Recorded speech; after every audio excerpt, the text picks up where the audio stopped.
dragi gledalci, gledalke, poslušalke, poslušalci, lepo pozdravljeni v 11. epizodi našega podcasta Okoljske zgodbe. Erika Živjo. Zdravo, Karmen. Moja kolegica Erika Oblak iz Ekokroga je danes moja gostja. Lepo pozdravljeni prvič v našem novem studiu tudi. Oziroma ti lepo pozdravljena. Zakaj si danes ti z mano? Zato, ker smo ocenili v Ekokrogu, da je čas, da povemo nekaj več o kavcijskem sistemu, s katerim se ukvarjamo zdaj že eno leto bo kmalu? Ja, kmalu bo eno leto. Ja. Res, 1. septembra lani. V bistvu, ko ta podcast izide, bo že čez leto. Ne? Tako. In mi smo o tem sicer v naših okoljskih zgodbah že govorili, tako da vsem priporočam, da poslušajo za osnovne informacije o kavcijskem sistemu in plastiki. Najprej naš prvi del, Plastika in kavcijski sistem, je naslov tega podcasta in sicer smo ga posneli skupaj z Ekologi brez meja. Takrat smo tudi predstavili, zakaj je plastika tak problem postala in kako kavcijski sistem lahko reši en del tega problema. Erika, danes pa malce bolj podrobno govorili o kavcijskem sistemu kot takem samem. Torej, mi vodimo kampanjo Zaprimo krog, smo jo poimenovali, kampanja za kavcijski sistem v Sloveniji. Zakaj? To je v bistvu bilo še pred mojim časom. Zakaj smo se odločili, oziroma zakaj se je takrat Ekokrog odločil, da se spusti v to temo, ki je, kot praviš, pravzaprav čakala na nekoga, da se spusti vanjo? Ja, prvi del, če skušam odgovoriti na prvi del. Ekokrog je verjetno najbolj znan po svojem uporu proti onesnaževanju iz cementarne Lafarge v Trbovljah, kjer so v 15-letnem boju, pravnem predvsem, uspeli dokazati, da je ta cementarna dobila okoljevarstveno soglasje nezakonito. Seveda v Ekokrogu smo vedno imeli filozofijo, da če smo proti nečemu, ponudimo tudi rešitev. Prvo bom rekla, taka rešitev, seveda nam je bila ta ideja o krožnem gospodarstvu, ki je tudi na evropski ravni neka, bom rekla, jasno začrtana smer razvoja cele unije. In tudi v tem smislu smo v preteklosti delovali v Ekokrogu. Tukaj kavcijski sistem za embalažo pijač je en ozek del recimo gospodarstva, vendar pa tako zanimiv po eni strani zaradi količin embalaže, ki je dana na trg, po drugi strani pa tudi zato, ker je ta embalaža, vsi trije materiali, ki se trenutno tukaj zbirajo, se pravi plastika, večinoma PET, potem aluminij, pločevinke in steklo, povratno in nepovratno, izjemno preprosto reciklirati, če je zbrano v zadostnih količinah in če je zbrano dovolj čisto. Vemo, da gre seveda to za embalažo za prehranske izdelke oziroma za pijače, kjer je ta zahteva po kvaliteti materialov, ki se uporabljajo za embalažo, izjemno visoka. Tisto, kar je predvsem lepo, je, da vsi trije materiali so reciklabilni, ne samo enkrat, ampak večkrat. Zakaj je to tak plus? Zato, ker na eni strani imamo seveda manj odpadkov, po drugi strani pa je potreba po materialih iz naravnih virov, se pravi po res surovinah, bistveno nižja. Kar pa za sabo potegne manj emisij toplogrednih plinov, manj porabe energije. Če si samo predstavljamo, kako ta proizvodnja teče, tudi, bom rekla, da več kot 90% plastike je še vedno izdelane iz nafte. Vemo, kaj vse je s pridobivanjem nafte povezano, ne samo okoljskih težav, ampak tudi človekovih pravic in tako naprej. Skratka, ves ta del potem odpade oziroma potreba potem se zmanjša. Mislim, da je to en res tak, poleg tega je pa še en plus, na katerega sem skoraj pozabila, da so se sistemi, ki delujejo v Evropski uniji, kavcijski sistemi izkazali za izjemno učinkovite, tako v smislu zbiranja in kroženja teh materialov, pa tudi stroškovno učinkoviti so, učinkovitejši celo kot ta način ločenega zbiranja te embalaže, kot ga poznamo trenutno v Sloveniji. Večkrat smo se srečali v tem letu, ko delamo v tej kampanji z argumentom, da v Sloveniji imamo dovolj dober sistem ločenega zbiranja odpadkov in da ga je treba v bistvu samo še malce izboljšati, zato da bomo dosegli cilje, ki jih predpisuje Evropska unija, ne, za leta 2025 in 2030.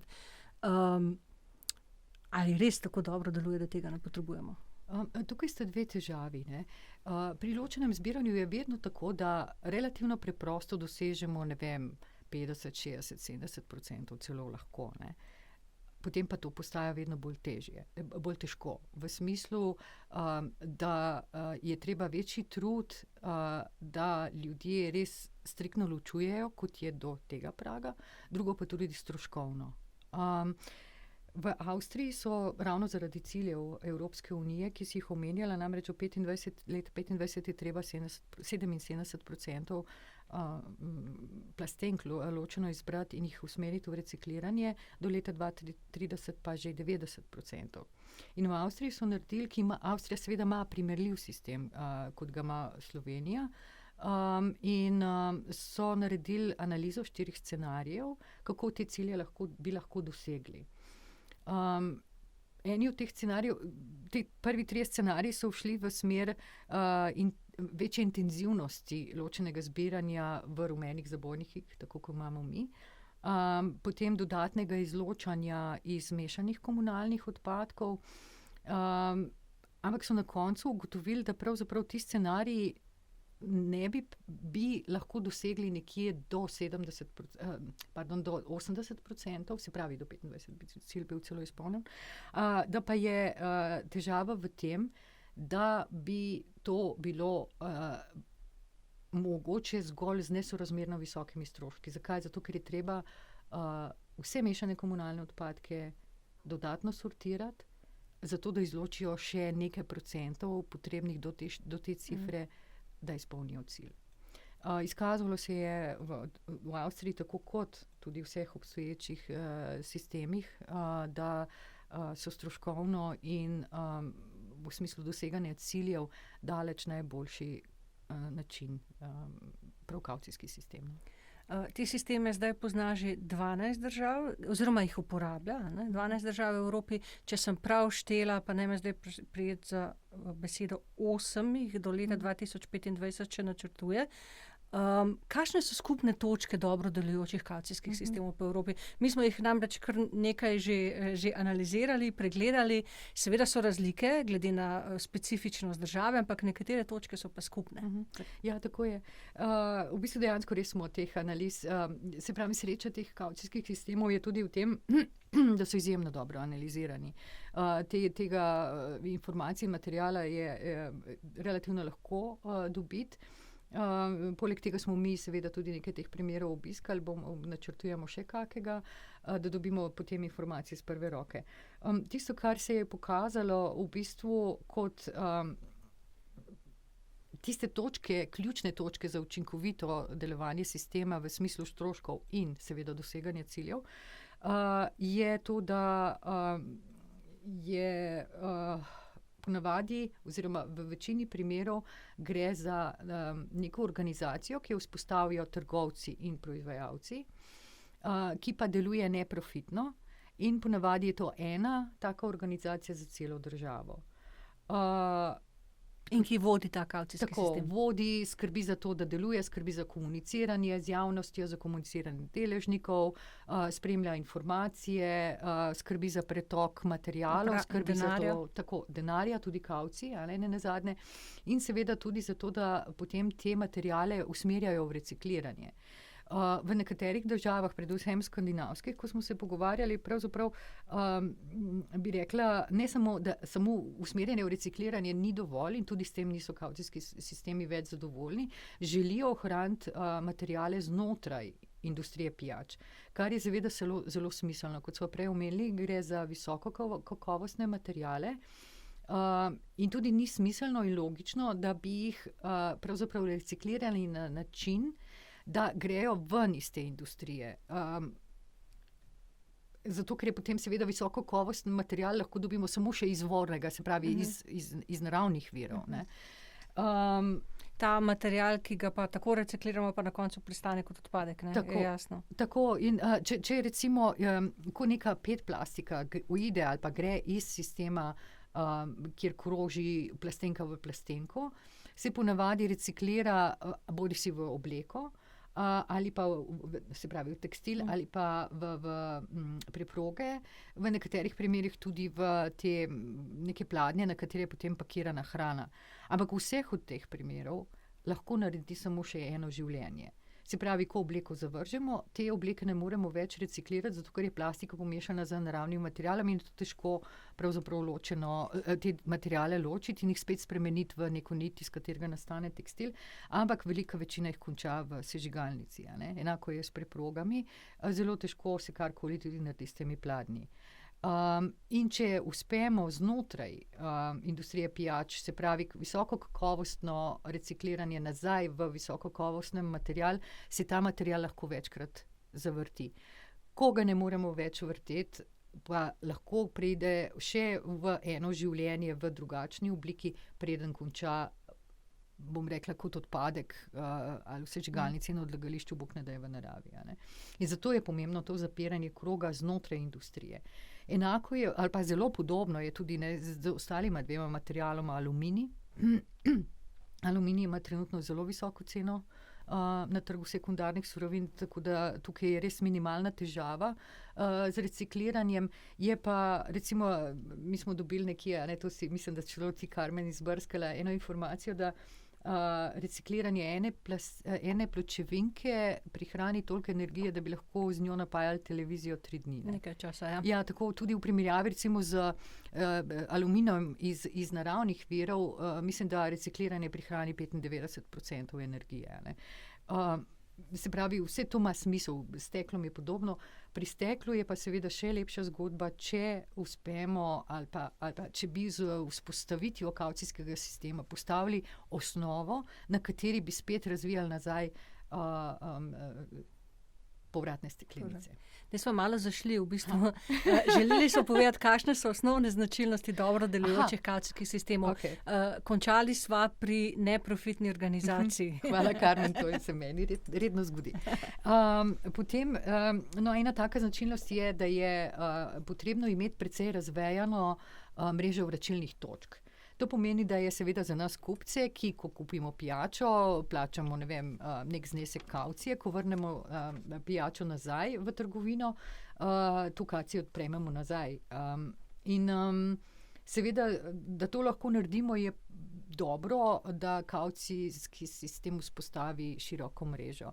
Ponavadi je to v trgovinah v urbanih mestih in na podeželju. Nekatere države imajo nekje kot obvezno v vseh trgovinah, nekatere pa imajo zamejeno, predvsem bom rekla, spodnjim. Se pravi, majhne trgovine ni obvezno, a se trgovine same odločajo, da to potem postavijo.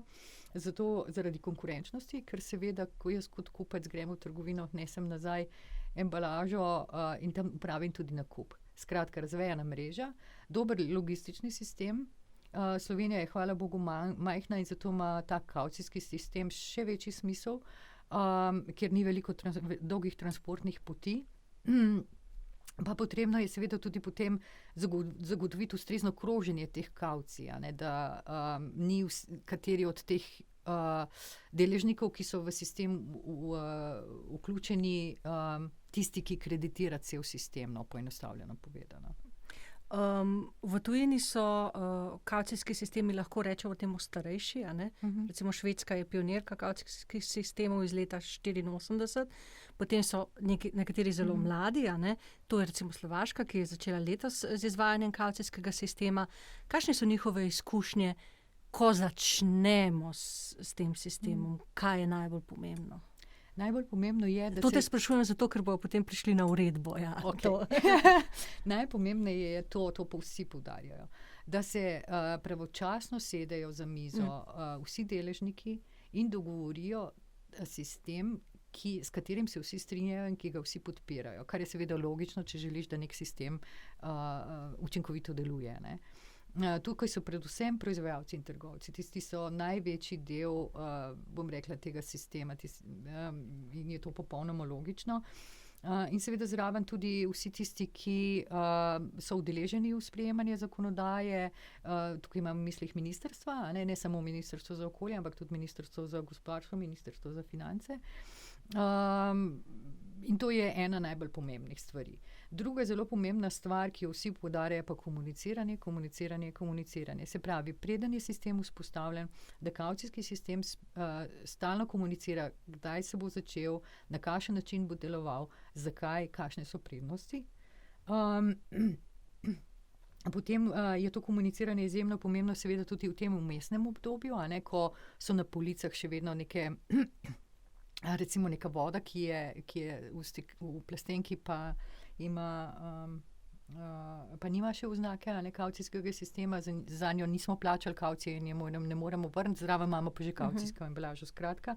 In potem seveda ves čas, ko sistem deluje, ker samo dobro komuniciranje zagotavlja, da se zbere res čim več tega materiala. Da ljudje sodelujejo. Tako. Pravzaprav. Da ljudje pa tudi, to je komuniciranje navzven, pa tudi navznoter. Da sistem deluje tako kot mora. Naslednje ne me prijeti za besedo, ampak mislim, da je Slovaška ali pa Latvija, ena od teh zadnjih, je pred začetkom vzpostavila najprej portal za proizvajalce, kjer je tudi proizvajalcem komunicirala, zakaj, kaj dobijo, če se vključijo, na kakšen način se vključijo, kakšne zahteve mora njihova embalaža izpolnjevati in tako naprej. Potem naslednji korak je bila, da so odprli podoben portal še za trgovce, in to še daleč preden je začel sistem pravzaprav delovati. Torej, kje smo v tem trenutku v Sloveniji pri tem procesu vzpostavitve kavcijskega sistema v naši državi? Tisto, kar se meni zdi izjemno pozitivno, pa moram reči, da sem do neke mere bila celo presenečena, koliko podpore ima uvedba kavcijskega sistema v Sloveniji. Podpirajo ga zelo prebivalci, to smo mi dali na spletno stran en vprašalnik, mislim, da smo dobili nekje 2000 odgovorov in preko 99% bi podprlo uvedbo kavcijskega sistema. Podpirajo praktično vse politične stranke, sploh te, ki so v parlamentu trenutno. Proizvajalci pijač so se že lani decembra so javno podprli uvedbo kavcijskega sistema. Potem je kdo še pomemben. V koalicijski pogodbi nove vlade je eksplicitno zapisano vzpostavitev kavcijskega sistema. To je tisto, kar se meni zdi izjemno pozitivno. Vendar tukaj še vedno govorimo samo načeloma, o kavcijskem sistemu. Ni še jasno, kdaj naj bi ta kavcijski sistem začel delovati. Mi si bomo prizadevali do leta 2024, zato da bomo lahko izpolnili cilje za leto 2025. Ni še jasno, pa niso jasne nekatere podrobnosti. Ta podpora torej načelna je, o podrobnostih se še nismo pogovarjali, začeli pa se bomo predvidoma v začetku septembra, tako da ne vem, mogoče, ko bo.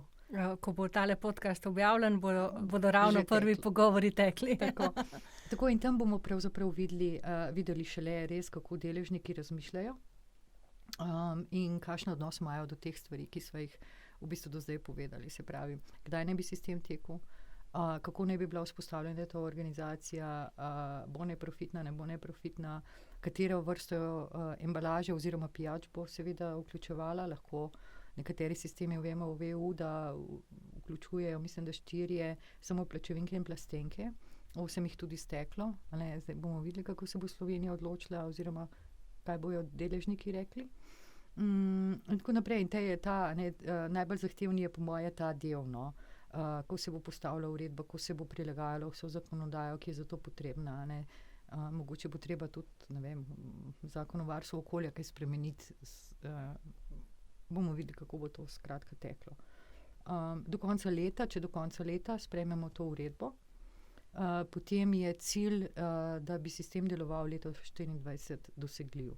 Če bodo velike zamude, potem se bo ta cilj seveda premikal naprej in je, kot sem prej rekla, veliko vprašanje, ali bo Slovenija izpolnila cilje. EU za 25, za leto 2025. Jaz sem zelo, bom rekla, kar prepričana, da ne. Brez kavcijskega sistema, da ne bo šlo. Da o izgubah dragocenih materialov, ki jih pravzaprav dobesedno mečemo v ogenj, ne? Tako, niti ne govoriva. Erika, omenila si že sama, ne, odvisno od tega, kaj se bodo deležniki dogovorili, kateri materiali bodo vključeni in tako naprej. Kaj pa mi hočemo? Oziroma, kakšna je... najprej moramo povedati eno stvar. Ne. V ekokrogu odločitev ne sprejemamo in mi kavcijskega sistema seveda v Sloveniji ne bomo vzpostavili. Kaj pa mi v bistvu počnemo v tem procesu in kaj bomo zagovarjali? Zagovarjali bomo takšen kavcijski sistem, ki je preverjeno daje dobre rezultate. Lahko bi, ne vem, kako začnem pravzaprav razlagati, učinkovit kavcijski sistem zbere veliko materijala. To pomeni, da veliko materijala kroži, to pomeni, da veliko materijala ne konča kot odpadek, ne konča na problematičen način za okolje in zdravje ljudi.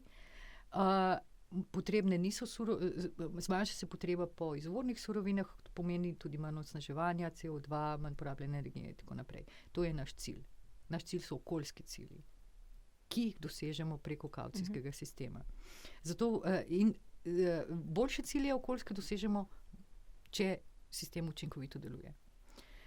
In zato si bomo v tem postopku sprejemanja odločitev seveda prizadevali z argumenti, z izkušnjami iz tujine in tako naprej, postaviti oziroma da je sistem zasnovan tako, da bodo predpogoji za učinkovitost vzpostavljeni. Ko si rekla, ne sprejemo odločitev mi, odločitve sprejema več deležnikov, v končni fazi na nek način tudi politika, ki je na ustreznih ministrstvih in tako naprej, kakšna bo, ne vemo, ampak v tem postopku pa bomo zagovarjali to. In kakšni so ti predpogoji, ki morajo biti izpostavljeni, da bo sistem učinkovit? Deloma že ko smo jih prej omenili, se pravi ena nepridobitna organizacija, sestavljena iz trgovcev in proizvajalcev, ki zajema materijale, vse materijale, se pravi pločevinke, plastenke, povratno in nepovratno steklo, da država končno prične spodbujati ponovno uporabo, tako da bi uporabila nižjo davčno stopnjo za povratne steklenice in jim te dala nekakšno spodbudo tudi proizvajalcem, da jih začnejo več uporabljati, da se vzporedno z uredbo določijo obvezne kvote, se pravi deleži pijač na trgu, ki morajo biti pakirane oziroma natočene v povratno embalažo. Večinoma je to steklenice, zato uporabljam steklenice, da so vračilna mesta v vseh trgovinah z varovalko, da lahko manjše trgovine zavrnejo sprejem, če hoče nekdo vrniti nesorazmerno veliko količino embalaže glede na velikost trgovine. Pa to mislim, da je to glavne stvari. Omenila si sama ponovno uporabo, ne? Posebno mesto ima pravzaprav v kavcijskem sistemu ponovno uporabo. Sistemu bi lahko rekli. Jasno je, ne, če jaz vračam plastenko, ki sem jo enkrat uporabila v avtomat, ki je v okviru kavcijskega sistema, da je potem logično, da lahko v isti avtomat vrnem tudi povratno steklenico. Kakšne so izkušnje s tem po Evropi? In celo nekatere države gredo celo naprej pri tem spodbujanju ponovne uporabe. Na kakšen način? Zdaj, nekatere države, kot sem prej rekla, sploh nimajo vključenega stekla, povratnega in nepovratnega. Države, ki pa imajo pa za povratno dva različna načina. Recimo v nekaterih državah je tako, da kavcijski sistem samo zbere te steklenice, se pravi isti avtomat jih prebere, odčita, na drugi strani seveda se spravijo v zabojnik tega proizvajalca in jih proizvajalec sam prevzame. In proizvajalcu seveda posreduje tudi podatke o tem, koliko je bilo zbranega. Druge pa so vključene prav v kavcijski sistem, se pravi, kavcijski sistem sam, za nas je ta sprednji del popolnoma isti. Se pravi, damo steklenico v isti avtomat, Ta gre potem v zabojnik, ampak te zabojnike potem prevzame kavcijski sistem in proizvajalci jih potem prevzamejo v zbirnem centru kavcijskega sistema. To pomeni, da ima vse podatke od tega, koliko je dano na trg, transportirano in tako naprej, kavcijski sistem. In v bistvu nekako bi rekla, celovito spremlja, kaj se dogaja na področju embalaže pijač. Tisto, kar je meni izjemno simpatično pri Latviji, je, da je kavcijski sistem sam ugotovil, da je na trgu precej stekla predvsem malih pivovarjev, ki je pripravljeno za ponovno uporabo, ampak ne delajo ponovnega polnjenja, zato ker jim je predrago po vseh trgovinah zbirati svoje steklenice nazaj. In je kavcijski sistem oblikoval 2 steklenici standardne oblike, in ena je prozorna, ena rjava, in povabil male proizvajalce, male pivovarje, ki so se kar temu odzvali in uporabljajo zdaj ta standardizirane steklenice. Kavcijski sistem jih zbere, tako kot vso drugo embalažo, in potem dostavi do svojega zbirnega centra, mali proizvajalci pa v zbirnem centru potem to prevzamejo. In zdaj postavlja kavcijski sistem zraven zbirnega centra še pralnico, tako da bodo prevzeli na enem mestu lahko svoje steklenice že očiščene. Tako da, tako kot si ti rekla že, postavljena bo infrastruktura, ki odpira možnosti nadgradnje spodbujanja uporabe, se pravi embalaže za ponovno uporabo. Naš predlog o teh obveznih kvotah ni nekaj novega ali pa nevidenega, to imajo že v Nemčiji, poznajo to v Romuniji, v Franciji in Avstrija, prej so jo omenile. Bo kavcijski sistem vzpostavlja leta 2025 in tudi bo imela obvezne kvote. Tako da to ni nekaj novega. Se pravi, možnosti od tukaj naprej, da se vrnejo končno spet povratne steklenice, so pa neomejene, odvisne predvsem in izključno od volje politike proizvajalcev in trgovcev. Zdaj smo povedali midve že precej o sistemu iz vidika deležnikov in kako sistem sam poteka. Zdaj pa še nekaj iz vidika mene kot potrošnika oziroma pač vsakega potrošnika. Veliko se pogovarjamo znotraj ekipe, ko odpremo shrambo v hladilnik in rečemo porka flik, se opravičujem za izraz, spet ta plastika. In se mi zdi, da res smo ljudje res postali zelo občutljivi na to plastiko. Plastična krivda je en izraz, ki sem ga zasledila. Kako bo zame, ko bo sistem vzpostavljen, kako to je videti zame kot potrošnika? Ti si bila na Švedskem, tako da si izkusila to. Lahko opišeš. Ja, zanimivo je pravzaprav, ker eno je, kaj bereš, drugo je pa potem, ko vidiš v praksi, kako deluje. Kot rečeno, ko kupimo pijačo, plačamo določen znesek kavcije. V trgovini že na cenikih, tudi na teh malih nalepkah, ki jih imamo na polici, je napisana cena izdelka pa cena kavcije, znesek kavcije. Tako da je ves čas lahko potrošnik spremlja, koliko je vredna kavcija, in tudi to, da se zaradi kavcijskega sistema slučajno ne bi pijača še podražila. Mi imamo potem naprej na tem, ko dobimo račun za svoj nakup, je posebej prikazan znesek kavcije. Na embalaži imamo pa, ne vem, verjetno se ne bo dalo tako narediti, da bi zmontirali kakšno fotografijo. Se bo. Odlično. Na embalaži je prav posebno, sta 2 oznaki pomembni. Ena je znak kavcijskega sistema, ta meni kot kupcu pove, da je to embalaža, ki naj jo nesem nazaj na vračilno točko. Poleg tega je pa še barkoda. Barkoda je potem črtna koda, bolj za proizvajalce, pa za cel sistem, kot je pomembno zame. Pomemben je ta znak. Pardon. Ko avtomat prevzame embalažo ali pa ročno recimo odčita trgovka pač s tem čitalnikom, dobimo neko potrdilo, bon voucher, kuponček, ne vem, kako to imenujemo, kjer je napisano pač znesek oziroma vrednost vrnjene kavcije. Na Švedskem imajo narejen sistem tako, da ta bonček velja 1 leto, se pravi v roku 1 leta lahko to vrnem. lahko dobim za to gotovino, ali pa unovčim ob naslednjem nakupu, ko gremo v trgovino, mi za toliko znižajo znesek.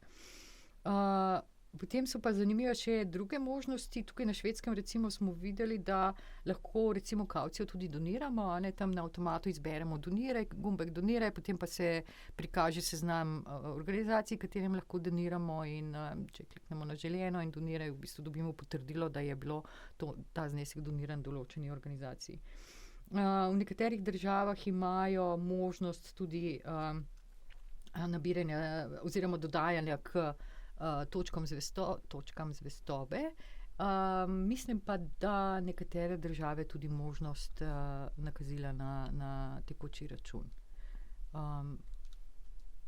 To je to. Mogoče tisto, kar je bilo na Švedskem tudi zelo zanimivo, recimo smo gledali, kolegica, ki nam je predstavljala ta sistem, je imela en zabojnik, te, ki smo včasih poznali za steklenice pri nas, zabojnik noter steklenice, ampak ni bil poln, ne. In je posebna odprtina pod avtomatom, kjer je dala zabojnik gor, in potem izprintala seveda listek in je bilo točno, se pravi, je res v trenutku prebral sistem, koliko steklenic je noter, ne, pa potem pravi znesek obračunal in dal na kuponček, ne. Tako da v takem primeru niti ni treba vseh, ne vem, 12 ali pa koliko je teh steklenic noter dajati, ampak samo z zabojčkom se zapelje čez. Narejen je res sistem tako, da je čim bolj udoben za ljudi, ki v sistemu sodelujejo. Sproti čistijo seveda in prostore in sam aparat. Avtomati morajo skozi delovati, ni tako, da ti prideš, ne vem, z 2 vrečama, pa potem ne deluje in tega ne moreš narediti. Danes ne dela. Ja, tako. Zraven imajo tudi en tak prostorček, kjer imajo ponavadi, da si lahko umiješ roke, recimo, pa en zabojnik, oziroma zabojnike, še za vreče, recimo, če prenesete z plastično vrečko ali pa papirnato, imajo tudi za to ločeno zbiranje, se lahko tam odda. In še en zabojnik za tisto embalažo, ki pa je ne moremo vrniti. Se pravi, da je bodisi smo kupili v tujini, a ne, neko pijačo, pa smo jo želeli v naš kavcijski sistem vrniti, to ne gre, ne, se potem odloži pol v ta zabojnik. Ne gre zato, ker ni bila kavcija plačana, ne. Potem pa recimo, če je poškodovana koda, a ne, da jo ne more računalnik prebrati oziroma avtomat prebrati in tako naprej, a ne. Če greva še malce bolj v detajle za potrošnika, kjerkoli lahko, ne glede na to, v kateri trgovini sem kupila embalažo, jo lahko oddam tudi v katerikoli drugi trgovini, to drži. Tako. Seveda pa listka, ki sem ga v tej trgovini dobila, ko sem oddala embalažo, pa lahko unovčim seveda samo v tej trgovini oziroma v verigi teh trgovin, si predstavljam. Tako se pravi, tako kot si rekla, kupim kjerkoli, vrnem kjerkoli.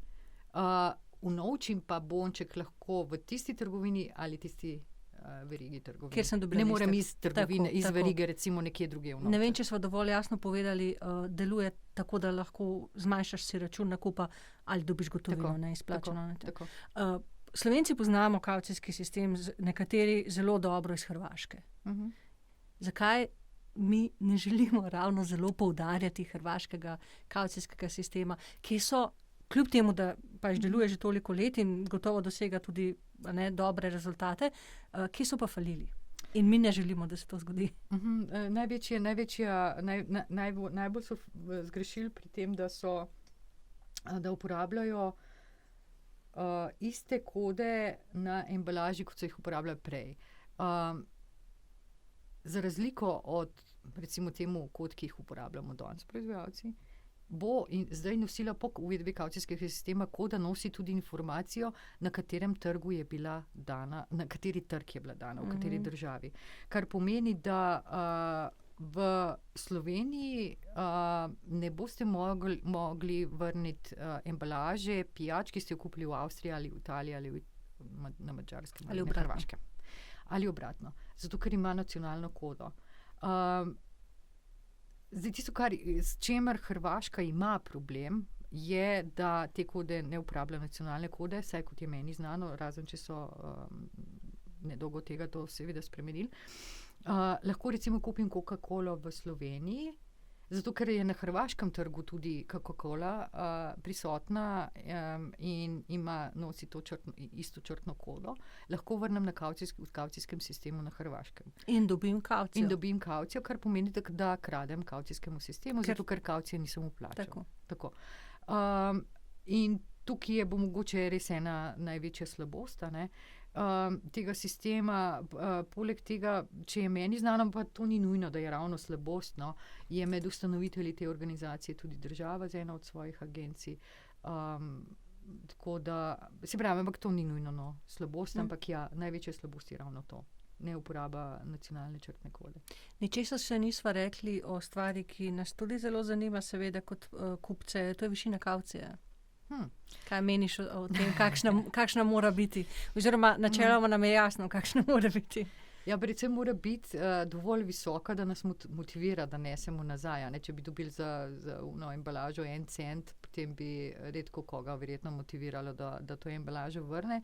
Se pravi, mora biti dovolj visoka, ampak ne pa toliko visoka, da bi se splačal, oziroma da bi se s tem odprla možnost za goljufije. Recimo, da nekdo poceni naredi plastenko, ceneje kot je znesek kavcije, potem pa bi v kavcijski sistem potem te plastenke oddajal.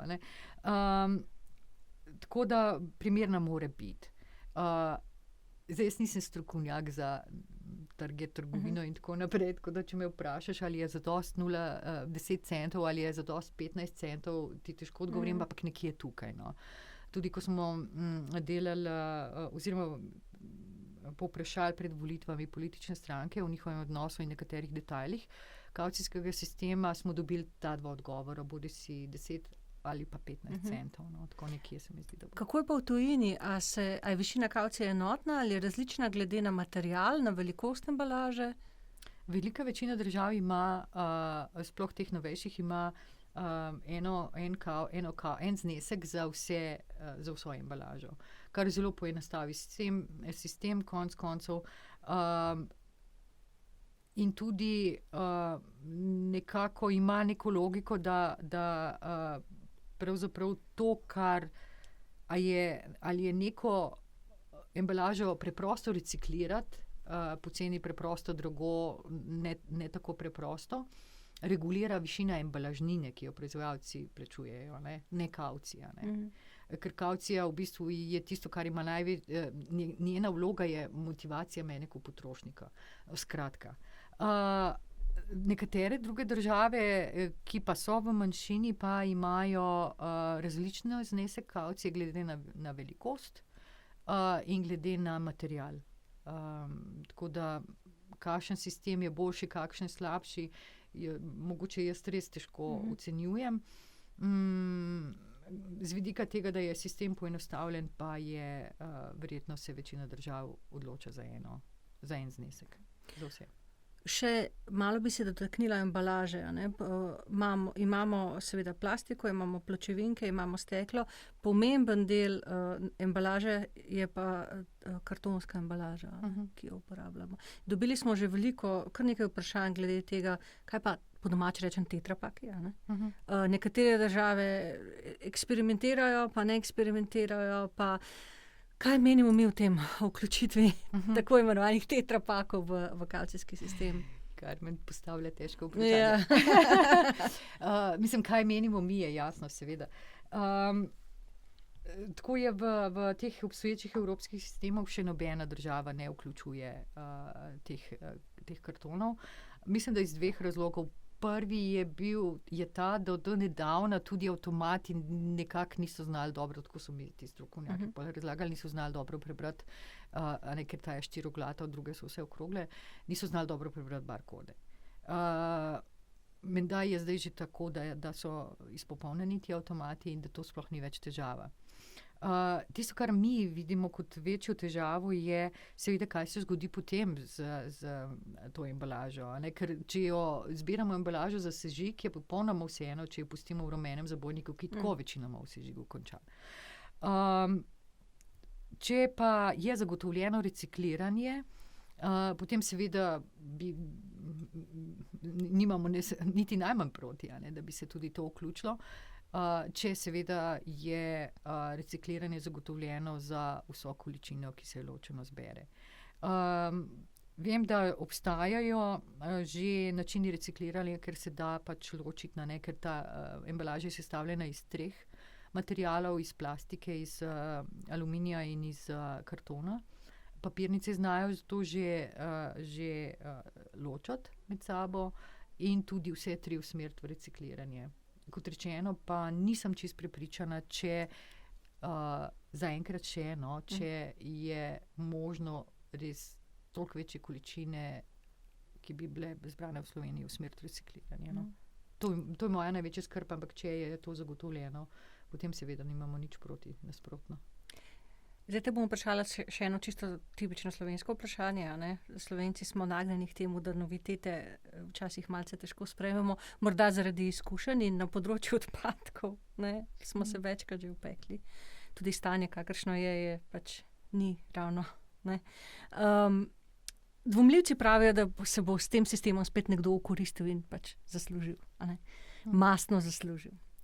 Kakšne so varovalke, da se to ne zgodi?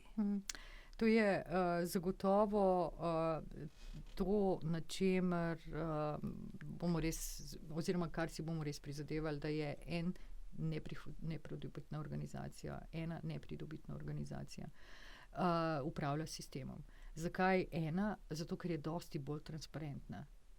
Zakaj nepridobitna? Zato, da vsi prihodki, ki pridejo iz prodaje na trgu sekundarnih surovin, grejo nazaj v izboljšave in večjo učinkovitost sistema, ne pa zato, da bi nekdo od tega sikoval dobiček, ker potem v tem trenutku cilj postane dobiček in ne več to, kar je funkcija sistema. Se pravi, da zbere čim več materiala, reciklira in ga vrne čim večkrat nazaj v uporabo. To se mi zdi ena res najbolj osnovna varovalka. Kot rečeno, drugo je pa seveda potem vse, kar je povezano z povečevanjem deleža pijač pakiranih v povratno embalažo. Kaj mora biti narejeno, da bomo ljudje kavcijskemu sistemu res zaupali in ga res uporabljali, po tvojem mnenju? Namreč, še tako sjajen sistem je lahko postavljen, če ga ne uporabljamo, nam nič ne koristi. Jaz mislim, da pa v Sloveniji, ko si že omenila Hrvaško, mi poznamo ta sistem. Veliko Slovencev pozna ta sistem iz Hrvaške in pravzaprav po teh odzivih na naše vprašanje komaj čakajo, da se vzpostavi. Se pravi, bo treba Slovence dosti manj motivirati, da bojo uporabljali, kot mogoče v neki drugi državi. Tu je že en velik plus. Seveda je pa, tako kot smo rekli, sistem mora biti narejen tako, da ima primerno kavcijo, ki nas motivira, da imamo zadosti vračilnih točk, da na teh vračilnih točkah nimamo težav, ko embalažo prinesemo, tudi to vrniti, se pravi, bodisi ročno ali pa preko avtomatov, ki morajo ves čas delovati, prostor mora biti urejen in tako naprej, ne odbijajoč. Pa stalno komuniciranje, da dejansko nam povejo in sistem potem seveda na različne načine komunicira z nami, koliko smo uspešni, če so kakršnekoli spremembe, zakaj so te spremembe, kako lahko sistem nadgrajujejo, kaj delajo za to, da bojo sistem nadgradili in tako naprej. Se pravi, da mi dobimo tudi povratno informacijo, kakšen je pa rezultat tega, kar mi počnemo. In transparentnost. Zaupati mu moramo. Zaupati mu moramo, ampak to so pogoji. Jaz mislim, da danes največjo težavo, zakaj imamo z odpadno embalažo, imamo točno zato, ker je netransparentna in iz današnjega sistema ne uspemo niti izvedeti, ne mi, ne mediji, ne nihče na tem svetu, koliko je dejansko usmerjeno tega iz rumenih zabojnikov v recikliranje, koliko sežig, koliko kam drugam. Koliko, recimo, zberemo ločeno 5 plastenk in jih recikliramo. Teh osnovnih stvari danes nam ta sistem ne zna povedati, kaj šele komunicirati. In mislim, da je tudi največja napaka, pa v bistvu sistem ločenega zbiranja v Sloveniji ni slab. Se pravi, da Slovenci kljub temu sodelujemo v takem sistemu. Kaj šele bi se zgodilo, če bi imeli še povratne informacije, koliko nam dobro gre. Erika, za konec, kaj pa bomo mi počeli jeseni? Na začetku si povedala, se pravi, zdaj je naslednji cilj naš, da se uredba sprejme, uredbe se ne sprejemajo same, seveda, da bo uredba sprejeta do konca tega leta. Kako k temu lahko prispevamo mi, oziroma kaj bomo naredili mi, in potem pod vprašanje _1a, naši poslušalci in poslušalke in gledalke in gledalci, kako lahko nas podprejo, da bomo mi lahko njihov glas dali zraven. Mogoče lahko seveda povabiva še ostale, tisti, ki niso glasovali na naši spletni strani ekokrog.org. Izberete, mislim, da imamo zavihek kavcijski sistem in da je spodaj, kaj lahko naredimo ali nekaj podobnega, še en zavihek, kjer lahko oddate svoj glas. Tisto, kar bomo mi naredili, seveda je to, da bomo se, mi smo si, moram reči, že od volitev naprej si zelo prizadevamo, da bi čim prej se deležniki dobili, sedli za mizo in se začeli o tem pogovarjati, ker to je, mislim, da ključni del. Prvi sestanki so napovedani v začetku septembra, bomo videli, kaj se bo takrat zgodilo in na kakšen način bojo ti deležniki k temu pristopili. Upam, da bo mogoče skupaj se dogovorili vsaj neko časovnico, kako hitro, kaj vse je potrebno še, da pride do uredbe in kako hitro se to lahko izvede. Mi bomo v tem absolutno aktivni pri teh pogovorih, spodbujali, komunicirali preko naših in družabnih omrežij, spletnih strani na druge načine, v kateri točki smo, kaj vse se dogaja in tako naprej, tako da bo ta postopek res čim bolj tudi transparenten in ga lahko tudi javno spremlja. Kaj še kaj takega? Torej, sledite nas. Ja, prosim. Karmen je kratka in jedrnata. Sledite nas na družabnih omrežjih, ki jih je omenila Erika, na naši spletni strani, v našem novičniku, in seveda sledite tudi okoljskim zgodbam. Tole je bila, Erika, a smo končali? Sva, moje. Tole je bila 11. epizoda. Ne pozabite, poslušate nas lahko na Spotifyju in v Google podcastih, gledate pa na YouTubu, delite, komentirajte in kar je še tega. Hvala za poslušanje, Erika, hvala tebi, ker si bila moja gostja. Srečno. Hvala tebi, Karmen.